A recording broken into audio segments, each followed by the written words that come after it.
la sécurité. Le bâton représente le pouvoir. Le bâton représente le règne. Quand je parle du bâton, je parle de la verge. Ça signifie l'adoration. Ça signifie le pouvoir. Ça signifie le don. Ça signifie l'autorité, la capacité que Dieu te donne, que tu as en main. Et cette capacité-là, tu peux la perdre à cause de l'état de ton cœur.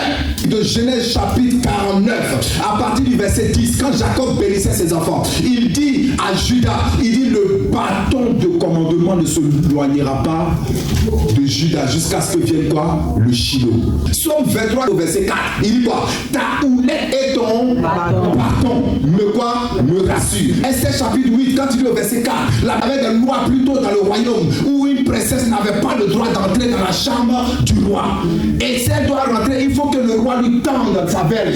Il faut qu'il lui tende le bâton. Sinon, cette reine-là, on peut l'égorger. Et la Bible dit qu'après 3 jours de jeûne dans la présence de Dieu, elle a brisé cette loi-là en rentrant dans la chambre du roi. Et quand elle est rentrée, tellement le roi l'aimait et qu'il y avait la présence du jeûne sur Esther, la Bible dit automatiquement, il a pris son bâton, il a tendu. Il ne faut pas que quelqu'un va voir vite pour dire qu'elle a brisé la loi. Alors, Père Jacob en Genèse 32, la Bible dit qu'il a traversé les Jourdains.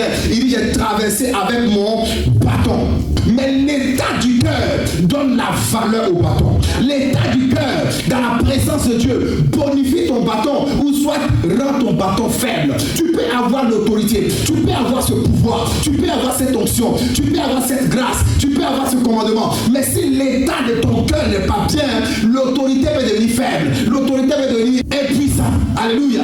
C'est-à-dire qu'il n'y a plus de pouvoir. Tu parles mais les démons n'ont pas peur. Tu commandes mais les esprits n'ont pas peur. Tu dis les choses mais les esprits ne tremblent pas. Pourquoi? Parce que l'état de ton cœur est différent de la nature de ce bâton-là. Moïse, à cause de l'état de son cœur, il n'est pas entré à Canaan. Donc le caractère que tu as, ce n'est pas à Dieu de le changer, c'est à toi. Tu peux avoir l'onction, la puissance, l'autorité.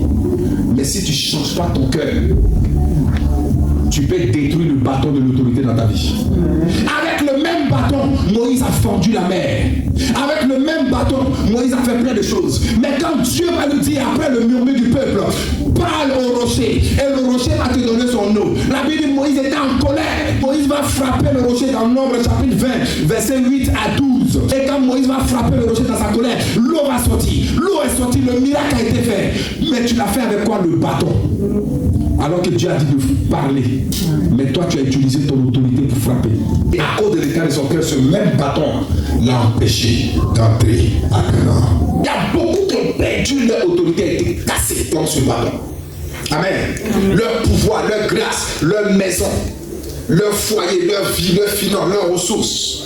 Mais souvent, l'état du cœur rend ton autorité faible, rend ta grâce faible, rend ton onction faible. La même autorité que tu exerçais, le même bâton que tu avais, où Dieu ouvrait les portes. Parce que c'est avec le même bâton que Dieu a fendu la mer. C'est avec le même bâton que Moïse s'est présenté devant Pharaon. C'est avec le même bâton qui s'est transformé en serpent et qui a englouti les bâtons de Pharaon. Mais c'est le même bâton, à cause de sa colère, qui l'a conduit à la mort et il n'est pas entré à Canaan. Souvenez-vous encore, je reviens encore sur l'histoire de Géasi.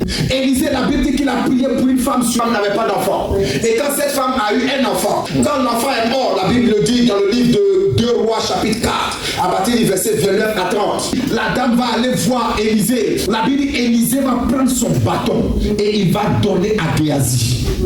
Il ne va pas aller prier pour l'enfant tout de suite. C'est son bâton de prophète. Parce que Élisée est un prophète. Il va dire précède-nous, va prier pour l'enfant, dépose mon bâton sur l'enfant. La Bible dit il a déposé le bâton sur l'enfant, l'enfant ne s'est pas réveillé. Pourquoi l'enfant ne s'est pas réveillé lorsque Géasi a pris le bâton? Parce que le cœur de Géasi est pervers.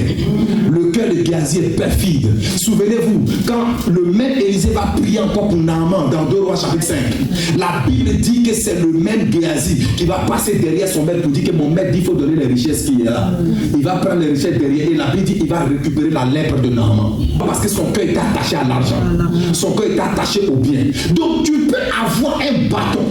Tu peux avoir une autorité. Le bâton qui est le symbole du pouvoir, de l'onction, de l'autorité, de la grâce, de la vie, du travail, de l'entreprise, de ton business, de ton foyer. Mais ton cœur, s'il n'est pas connecté à ce pouvoir, car la présence de Dieu, tu peux perdre ou sinon rendre ton autorité faible.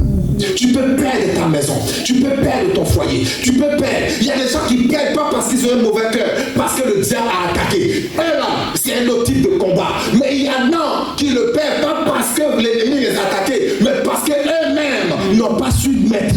pouvoir que Dieu les a donné. C'est pourquoi il y a une phrase qui dit souvent, on voit ça dans les films, qui dit qu'un grand pouvoir, une grande autorité nécessite une grande responsabilité.